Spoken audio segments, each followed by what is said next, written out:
Vamos a abrir nuestras Biblias en el libro de Efesios capítulo 4 y vamos a leer los versos 11 al 16.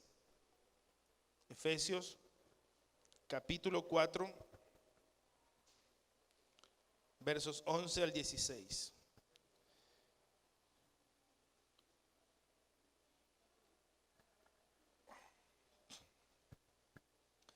Y leemos su palabra bajo la bendición del Padre, del Hijo y el Espíritu Santo. Y él mismo constituyó a unos apóstoles, a otros profetas, a otros evangelistas, a otros pastores y a otros maestros, a fin de perfeccionar a los santos para la obra del ministerio, para la edificación del cuerpo de Cristo, hasta que todos lleguemos a la unidad de la fe y del conocimiento del Hijo de Dios, a un varón perfecto, a la medida de la estatura de la plenitud de Cristo, para que ya no seamos niños fluctuantes, llevados por doquiera de todo viento de doctrina, por estratagema de hombres que para engañar emplean con astucia las artimañas del error, sino que siguiendo la verdad en amor, crezcamos en todo aquel que es la cabeza, esto es Cristo, de quien todo el cuerpo, bien concertado y unido entre sí por todas las coyunturas que se ayudan mutuamente, según la actividad propia de cada miembro, recibe su crecimiento para ir edificándose en amor. Que Dios bendiga su palabra. Hoy vamos a hablar sobre una familia que sana. Y quiero que este contexto de familia no sea solamente el contexto de la iglesia, porque aquí está hablando de la iglesia. Y Pablo está estableciendo que Dios levanta apóstoles, evangelistas, pastores, profetas y maestros, 5 ministerios. Nosotros creemos en los 5 ministerios. Y todo esto se ha levantado, dice el apóstol Pablo, para edificar a la iglesia. Edificar a la iglesia y hacerla crecer, dice, perfeccionarla, unirla, que podamos ver el crecimiento, porque habla de niños, ¿no verdad? Pero que no debemos quedarnos como niños, sino que tenemos que crecer, porque eso es lo natural. Pero yo creo que este contexto de familia, de iglesia, también la traslademos al contexto de la familia a la que usted pertenece. Y en un momento le voy a pedir que busque a su familia más adelante, porque vamos a hacer algo en cuanto a la familia. Cuando nosotros hablamos de una familia que sana y hablamos de este sentido como familias que somos, quiero que lea usted en Gálatas 6, del 1 al 5, algo que debe suceder dentro de la familia, de nuestras familias. Sí, comenzamos por la iglesia, pero también en la familia. Dice: hermanos, si alguno fuere sorprendido en alguna falta, vosotros que sois espirituales, restauradle con espíritu de mansedumbre, considerándote a ti mismo, no sea que tú también seas tentado. Y escuche esto, dice: sobrellevad los unos las cargas de los otros y cumplid así la ley de Cristo, para que el que se cree ser algo, no siendo nada, a sí mismo se engaña. Así que cada uno someta a prueba su propia obra. Entonces tendrá motivo de gloriarse solo respecto de sí mismo y no en otro. Y termina este párrafo con este versículo: porque cada uno llevará su propia carga. Ahora usted me dirá: ¿cómo mismo, pastor? Dice el verso 2, sobrellevad los unos la carga de los otros, pero termina diciendo: porque cada uno llevará su propia carga. ¿Lo notó? Parece que fuera una contradicción. Cuando hablamos de una familia que sana, la primera cosa que vamos a entender es que una familia sana cuando sobrelleva las cargas del otro. Y tenemos que entender qué significa este término sobrellevar. No sé si a usted le ha pasado, mucha gente a veces le gusta que otro haga y él no hacer. ¿Le ha sucedido a usted? A veces le dicen, llévame esto, y el otro no lleva nada, pues no, está bien. ¿Y tú qué cargas tú? ¿Qué llevas tú? ¿Le ha pasado a ese tipo de personas? A veces eso sucede en la familia. A veces los papás nosotros decimos, a ver, coge esa poma de agua. Pero el papá no lleva una poma de agua. Se da cuenta que a veces somos así. Ahora, ¿qué quiere decir esto? Sobrellevar los unos las cargas de los otros y cumplir así la ley de Cristo. Mira, habla de una ley de Cristo. ¿Y cuál es la ley de Cristo? ¿Cuál es la ley que Cristo nos dejó a nosotros? La ley del amor. Incluso Jesucristo habló de ese amor al enemigo, pero en la familia no tenemos enemigos. Pero sí Cristo habló de llevar una milla extra, ¿se acuerda? Alguien que te pide la capa, dásela. Aquel que te pide llevar una carga, una milla, llévasela dos. Pero ¿qué significa este término sobrellevar? En el griego, el término sobrellevar significa muchas cosas, pero entre las que yo rescaté significa levantar.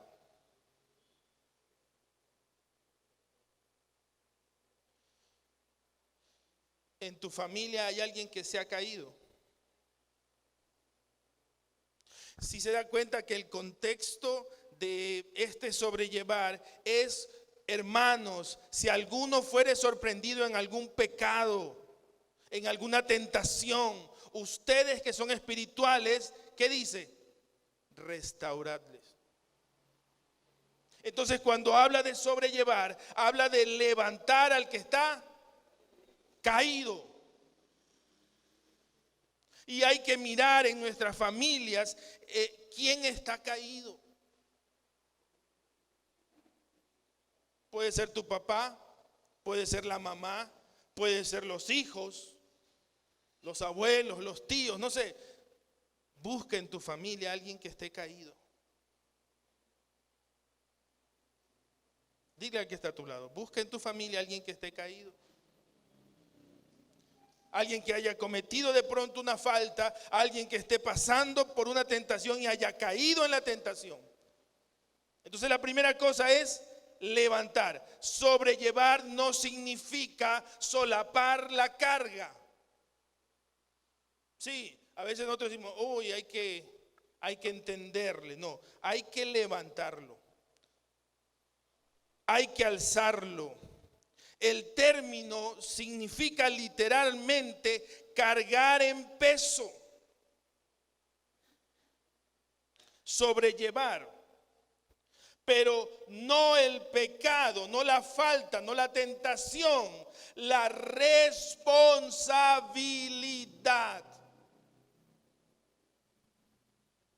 Esto compartía el día de la prevención contra violencia contra la mujer. Hubo una marcha, lo pusimos en las redes sociales, marchamos ahí desde el municipio hasta el parque en San Vicente, y cuando nos tocó participar, porque nos dijeron que demos unas palabras allí, yo comencé con una canción de Shakira, que se ha vuelto muy famosa. Justo cuando ella rompe su relación de matrimonio, ella hace una canción que dice, no fue culpa tuya, ni fue culpa mía, fue culpa de la monotonía. ¿La ha escuchado usted? ¿No la ha escuchado? Le invito a que la escuche porque es interesante esa canción. Porque le da palo al pobre hombre. Le dice que él fue que comenzó a desamorarse, que él fue el culpable, aunque no le dice literalmente fue tu culpa. Porque la canción dice, no fue culpa tuya, ni fue culpa mía, fue culpa de, y algunos le dicen, fue culpa de la vaca, o del toro, no sé. Pero, ¿qué quería hablar con eso? Que nosotros aprendimos que en una relación la culpa es 50 y 50. Y un amigo psicólogo de Quito me dice, Samuel, sí, la culpa puede ser 50-50, pero la responsabilidad puede ser mayor de uno de los dos. Y eso me dejó pensando.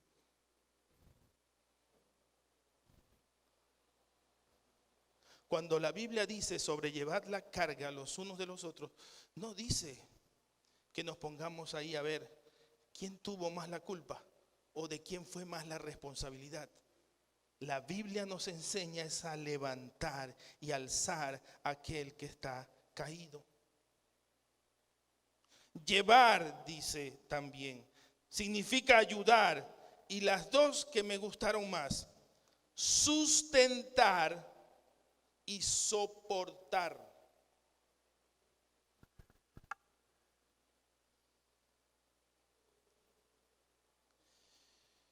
Cuando alguien falla, cuando alguien cede a la tentación, cuando alguien ha pecado, es muy fácil decir, ándate de aquí.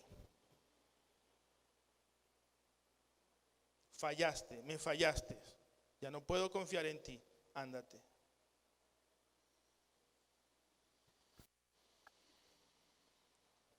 Y eso no es lo que está pensando el apóstol Pablo.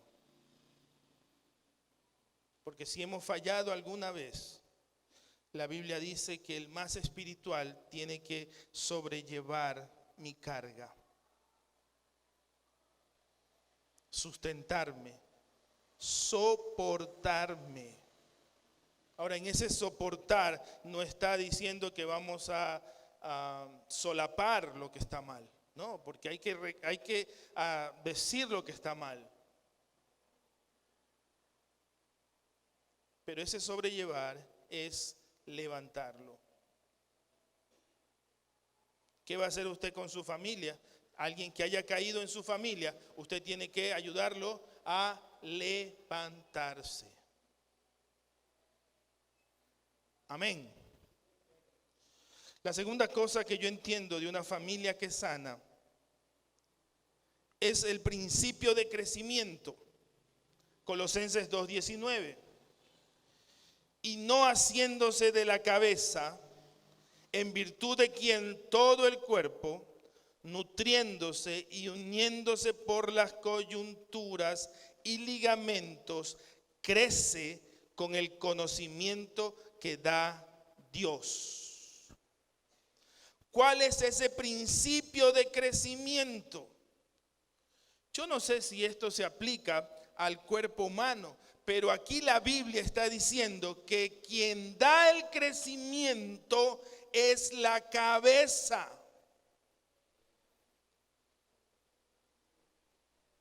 Y me gustaría preguntarle de pronto a algún doctor, ¿dónde se origina el crecimiento del cuerpo humano? De pronto y sea en la cabeza. Pero aquí la Biblia dice que el crecimiento, el principio de crecimiento comienza haciéndonos de la cabeza. O sea, todo parte de la cabeza. Ahora, ¿quién es la cabeza? Cristo. ¿Quién es la cabeza del hogar? Cristo. Sí, porque el esposo, sí, claro, es la cabeza del hogar, pero el esposo es cabeza de hogar cuando es como Cristo. Entonces a nosotros nos queda grande decirnos, yo soy la cabeza. Porque deberíamos nosotros ser el reflejo de Cristo. Y sí, la gente puede decir, oye, tú eres cabeza de hogar.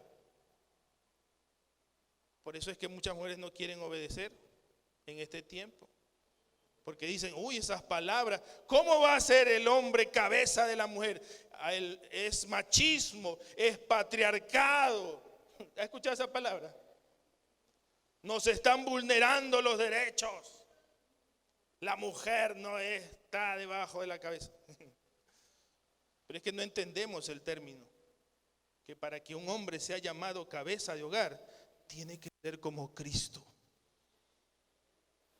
Y varones, tenemos que examinarnos y ver, en realidad nosotros somos como Cristo.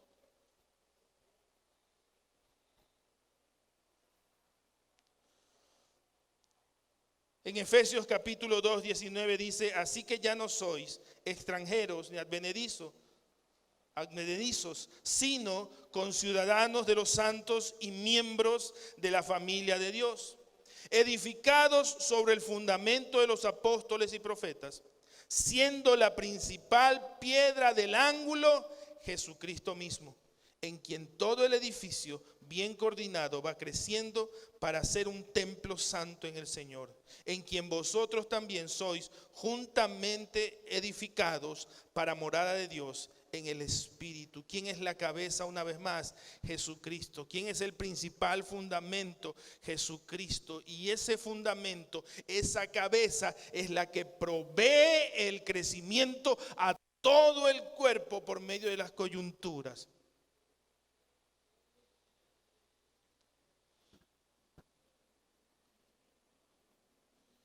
Cuando hay un problema en un cuerpo humano, ¿ha visto esos niños que tienen hidrocefalia? ¿Por qué? Porque se les hace una cabeza grande y no desarrolla su cuerpo. En la iglesia de Cristo no funciona así. La cabeza es Cristo y el cuerpo va creciendo con normalidad. Va creciendo o debe de crecer. Lo mismo en la familia. Si la cabeza es Cristo, la familia va a ir creciendo.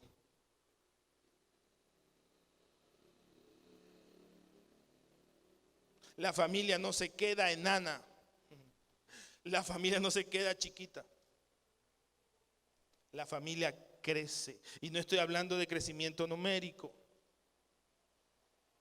Uy, ya me van a hacer abuelo. No. Es como usted está creciendo en su familia. Por eso es interesante que nos preguntemos, ¿estamos creciendo en la familia? ¿Estamos creciendo? ¿Somos mejores seres humanos? ¿Soy mejor padre? ¿Soy mejor madre? ¿Soy mejor hijo? ¿Soy mejor hermano? ¿Soy mejor tío? ¿Soy mejor abuelo? Porque tiene que haber un crecimiento. Eso es sano. Eso es sanidad.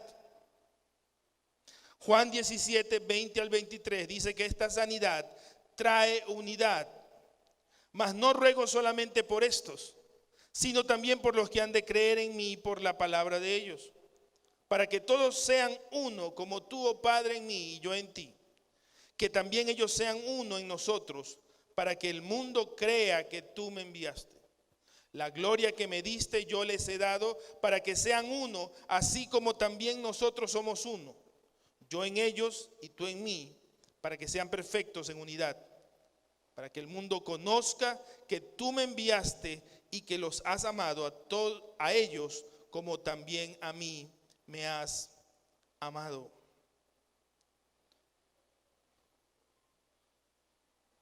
Aunque habla de los que creen, aunque habla de los creyentes, aunque habla de la iglesia, también esto podemos aplicarlo en nuestras casas, en nuestras familias. La sanidad trae unidad. La sanidad en familia trae unidad.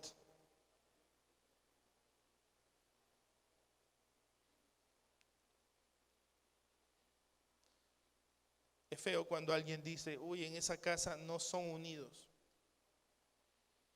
¿Ha escuchado usted eso? En esa familia cada uno tira para su molino, agua para su molino. No hay una unidad. Una familia sana es una familia unida. ¿Y dónde comienza ese principio de unidad? Comienza en Cristo. Y miren que Jesús ora Y dice, Padre, yo quiero que estos sean uno, así como tú y yo somos uno. ¿Cuál es el reflejo de la unidad? ¿O cuál es el ejemplo de unidad para nosotros? Es como Cristo y el Padre eran uno. ¿Y qué hacía Jesucristo? Dice la Biblia que Él no hacía nada que el Padre no le haya dicho que haga. ¿Se dio cuenta? Jesús siempre cuando decía, es que mi Padre Celestial me envió para esto, es que mi Padre Celestial dijo que hiciera esto. Él no hacía las cosas por cuenta suya. Y ese es el problema, cuando nosotros queremos hacer las cosas por cuenta nuestra. Aún dentro de la familia. Escúcheme, todo proyecto, toda compra, todo negocio, toda situación que tenga que darse dentro de su casa, de su familia, necesita la aprobación de Dios. Pastor, es que voy a cambiar la chapa de la puerta. Pídale dirección a Dios. En esas cosas tan chiquitas, pastor, sí.